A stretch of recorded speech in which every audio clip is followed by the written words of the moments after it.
মেয়েটি তো আর ফিরে আসবে না। ওর নামে যদি আপনারা কিছু করতে চান করতে পারেন, যা টাকা লাগবে আমি দেব। হ্যাঁ, আমরা 10 লক্ষ টাকা তো দিতেই পারি পরিবারকে। ইজ্জত লুঠে তোমার আমার বোন, বিচারের পানি নীরবে কাঁদে হায়। এই সব ডাক্তাররা এরা সব জড়িত জানিস, কিন্তু কেউ কোনো প্রমাণ নেই, প্রমাণ লোপাটের জন্য। এই 14ই আগস্টের রাতে শান্তিপূর্ণভাবে আন্দোলন চলছিল। আন্দোলনে যোগদান করেছিল বিভিন্ন ডাক্তার, ছাত্র ও সাধারণ মানুষ। ঠিক তখনই বেলগাছিয়া রোডের দিক থেকে প্রায় 10,000 মানুষ আন্দোলনকারীদের উপরে হামলা চালায় আরজিকর হাসপাতালে। আরজিকর হাসপাতালের বিভিন্ন ওয়ার্ডে ভেঙে ফেলা হয়। হামলার পরে নষ্ট হয়েছিল প্রায় হাজার হাজার টাকার ঔষধ। এদের মূল উদ্দেশ্য কি ছিল তাহলে? আন্দোলনকারীদের থামানো। Hey guys, it's Sounak. সুন্দর একটা ভিডিওতে তোমাদের সবাইকে সুস্বাগত। সো বেসিক্যালি আগের দিন তো অভয়ের মৃত্যু নিয়ে একটা ভিডিও আমি আপলোড করেছি, দেন আজকে আমি আরো একটা ভিডিও আপলোড করছি। এখানে তোমাদের একটা কল রেকর্ডিং শোনাবো। ওই কল রেকর্ডিং এ তোমাদের পুরো পরিষ্কার হয়ে যাবে যে ওই দিন রাতে কি হয়েছিল এবং আসল ব্যাপারটা কি। চলো ওই কল রেকর্ডিংটা তোমাদের সামনে প্রথমে শোনাই। ধুরা, আমি সোমা বলছি, সোমা মুখার্জি। এত কষ্ট হচ্ছে ভিতরে যে হসপিটালে বসে থাকতে পারছি না। আমাদের সব ডাক্তাররা সবাই খুব ডিস্টার্বড। আজকে তো ওপিডি বন্ধ রাখা হয়েছে। তোরা জানিস সমস্ত ঘটনা শুনলাম, যা মানে সত্যিকারের ঘটনা, যেটা আরজিকরের ভিতরের যে ডাক্তার তাদের বন্ধু বান্ধব মারফত এটা ছড়িয়ে মানে এসছে আমাদের কাছে। অ্যাকচুয়ালি যেটা ঘটেছে সেটা হচ্ছে, আমি শুনে তো মানে বিশ্বাস করতেও নিজেকে কেমন লাগছে রে। প্রত্যেকটা আমাদের ওয়েস্ট বেঙ্গলের প্রত্যেকটা মেডিকেল কলেজে, বিশেষ করে কলকাতার সরকারি মেডিকেল কলেজগুলোর প্রিন্সিপালরা, ডিপার্টমেন্টাল হেডরা, প্রিন্সিপালরা বিশেষ করে, তারা পাশ করানোর জন্য স্টুডেন্টদের কাছে রীতিমতো টাকা নেয়। যেসব স্টুডেন্টরা, ইন্টার্নরা, পিজিটিরা যারা ভালো করে ক্লাস করে না বা থিসিস তারা জমা দেবে, পিজিতে তো থিসিস জমা দিতে হয়, তো যারা এমবিবিএস ফাইনাল পাস করবে না, সাপ্লি পাইয়ে দেবে, ইন্টার্নের কমপ্লিশন দেবে না, ইন্টার্ন হওয়ার পর কমপ্লিশন না দিলে তারা রেজিস্ট্রেশন নাম্বার পাবে না, এই সমস্ত ভয় দেখিয়ে টাকা পয়সা নেয়। সমস্ত জায়গাতেই এটা আছে। এর মধ্যে সব থেকে নিকৃষ্টের থেকেও নিকৃষ্টতম হচ্ছে সন্দীপ ঘোষ, প্রিন্সিপাল, যে তোর আমাদের কি বলে আরজিকর মেডিকেল কলেজে। সেখানে ভাব যে ওনার একটা বিশাল নেক্সাস ছিল, যাতে উনি বেশ কিছু ইন্টার্ন, হাউস স্টাফ এদেরকে দিয়ে ওই নেক্সাসটা চালাতেন। তারা ওখানে একটা সেক্স র্যাকেট চালাতো, তারা একটা ড্রাগ র্যাকেট চালাতো। ড্রাগ র্যাকেট মানে ওই যে ওটাতে বলেছে না, ড্রাগ মানে শুধু ওই হেরোইন আর ব্রাউন সুগারের ড্রাগ খাওয়া বা মদ খাওয়া নয়। ড্রাগ মানে হচ্ছে যে কম দামি, কম টাকায় যে ওষুধ পাওয়া যায়, যে ওষুধ না জল ভগবান জানে, সেই ওষুধের মানে কোটি কোটি টাকায় যে টেন্ডার বেরোতো, সেই ওষুধ নিয়ে ওষুধ কোম্পানিগুলোর কাছ থেকে কোটি কোটি টাকা, সেই সমস্ত টাকার একটা বড় অংশ যেত পার্টি ফান্ডে। বুঝতেই পারছিস তাহলে। সেই জন্য পার্টির একদমই কাছের উনি, পার্টির মানে একদম খোদ মানে ওপর লেভেলের, একদম আসল জায়গাকার কাছে। তো এবার উনি এই যে নেক্সাসটা চালাতেন, তাতে রীতিমতো কোন ইন্টার্নকে উনি পাশ করাবেন, কোন পিজিটেকে উনি থিসিস কমপ্লিট করাবেন, সেগুলো সব ভয় দেখিয়ে টাকা নিতেন। আর তার হয়ে কাজ করতো ওই ইন্টার্ন হাউস স্টাফের একটা পুরো বড় নেক্সাস। এবার এই মেয়েটির যে পিজিটি, মেয়েটি অত্যন্ত ভালো, সে তার থিসিসটা কমপ্লিট করাবে না বলে হুমকি দিচ্ছিল। সে এটা জানতে পেরে গিয়ে বলেছিল যে আমি এরকম কোনোভাবেই মেনে নেব না, আমি এর বিরুদ্ধে আমি যাব এবং আমি এর বিরুদ্ধে সব ফাঁস করে দেবো। তখন তাকে রীতিমতো ধমক দেওয়া হচ্ছিল। এটা চলছিল লাস্ট 6 মান্থস ধরে।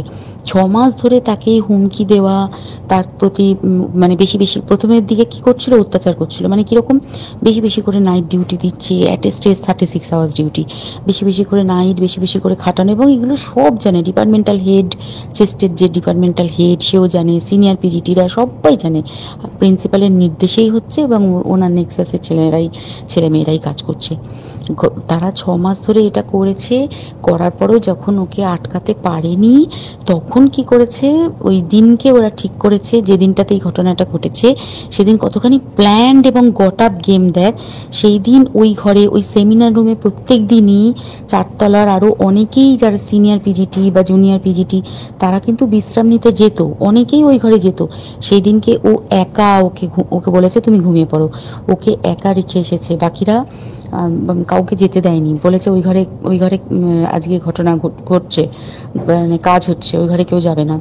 ওই ঘরে সেই দিনকে ওর সাথে যখন খাওয়া দাওয়া করেছে বাকি 4 জন, সেই 4 জনের মধ্যে একটি মেয়ে পর্যন্ত ছিল। সে কিরকম মেয়ে চিন্তা কর, এরা ডাক্তার না জানোয়ার জানি না, আমি জানোয়ার বললেও জানোয়ারদের অপমান করা হয়, কারণ জানোয়ার সমাজে এরকম কাজ হয় না, তো ডাক্তার না কি আমি বলতে পারবো না।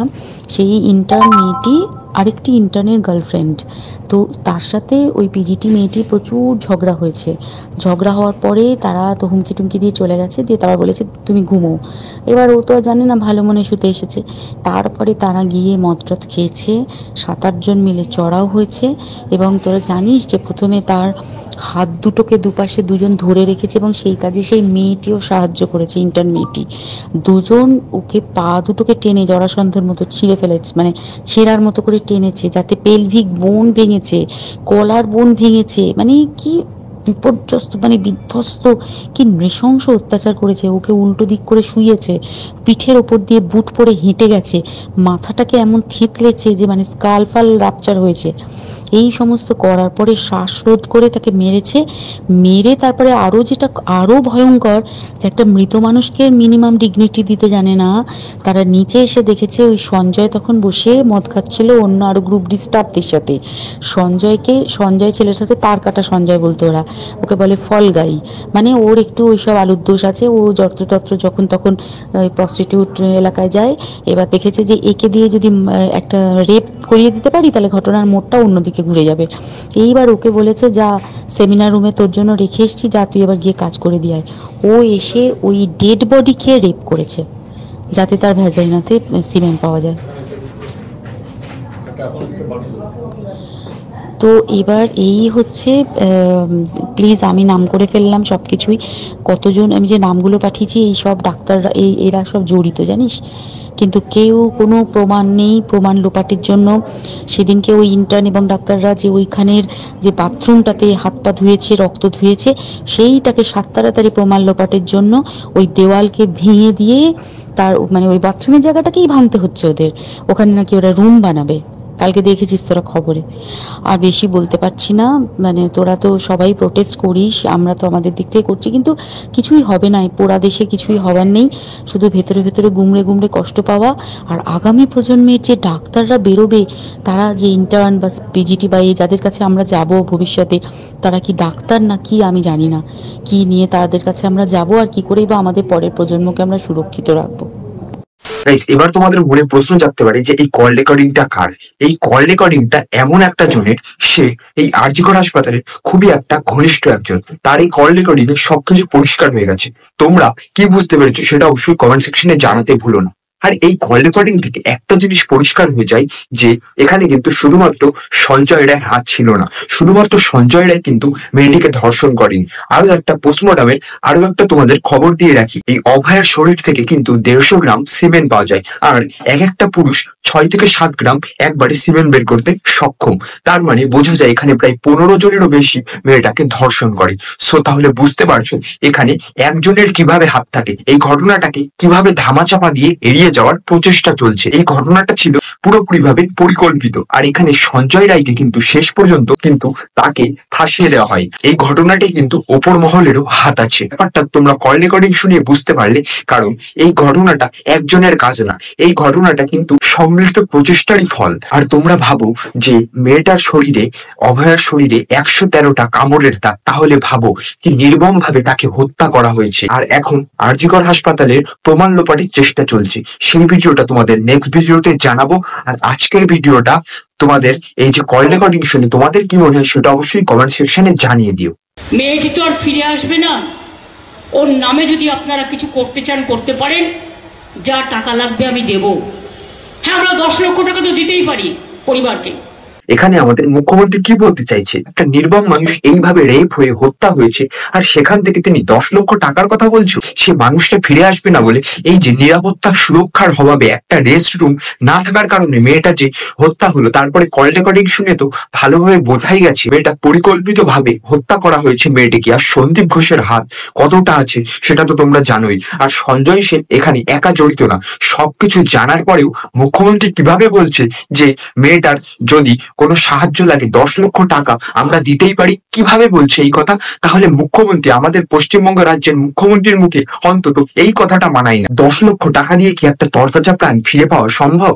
তার সাথে যে নির্মম অত্যাচার করা হয়েছিল সেটা কি আবার পুনরুদ্ধার করা সম্ভব? তার সাথে নির্মম অত্যাচার করা হয়েছিল, এটা যদি আপনার সাথে করা হতো তাহলে কেমন লাগতো? সবসময় নিজেকে বসিয়ে ভাববেন। আর পশ্চিমবঙ্গের মুখ্যমন্ত্রী হিসাবে আপনার মুখে এই কথাটা একদম মানায় না। আপনি যেটা বলছেন সেটা একদম লজিকহীন। কারণ 10 লক্ষ টাকা দিলে যদি একটা কোল ফাঁকা হয়ে গেছে সেই মায়ের কোলটা ভরানো যেত তাহলে হয়ে যেত। 10 লক্ষ টাকা কখনো একটা মেয়ের জীবনের সমান হতে পারে না, বা কারোর জীবনের সমান হতে পারে না। ছি ভাই, ধিক্কার জানাই।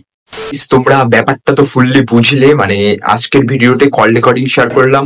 তাছাড়া আমাদের পশ্চিমবঙ্গের মুখ্যমন্ত্রীর কি একটা একটা আনলজিক্যাল কথাবার্তা, মানে কোনো যুক্তিহীন কথাবার্তা, সেই কথার কিছু বলার নেই। মানে যদি যে রাজ্য চালায় সেই যদি এমন ভাবে বলবে, তাহলে আর মানে রক্ষকে যদি ভক্ষক হয় তাহলে সবাই কোথায় যাবে? সো আমার আর এখানে বেশি কিছু বলার নেই। তোমরা এই কল রেকর্ডিং শুনে পশ্চিমবঙ্গের মুখ্যমন্ত্রীর কথাবার্তা শুনে কি বুঝলে সেটা অবশ্যই কমেন্ট সেকশনে জানিয়ে দিও। কারণ তোমরা যদি একটা কমেন্ট করো, আর অবশ্যই তোমরা আন্দোলন মানে বৃহত্তর আন্দোলনের দিকে এগিয়ে যাও। সবাই একটাই কমেন্ট করো, স্প্যাম করো, উই নিড জাস্টিস। সব জায়গায় আন্দোলন শুরু করো যে এটা হতে দেওয়া যায় না। 10 লক্ষ টাকা দিয়ে কি একটা মেয়ের জীবন ফিরে পাওয়া সম্ভব?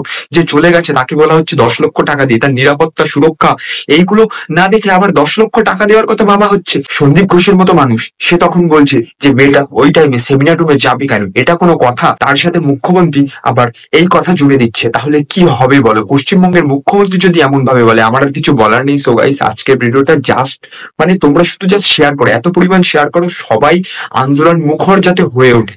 সো আজকের মতো এখানেই টাটা। দেখা হচ্ছে তোমাদের সাথে কাল দুপুর 2টো বা 2:30টার সময়। ততক্ষণ নিজের খেয়াল রাখো, সুস্থ থাকো, আর এই ভাইয়ের ভিডিও দেখতে থাকো। Tata guys, tata.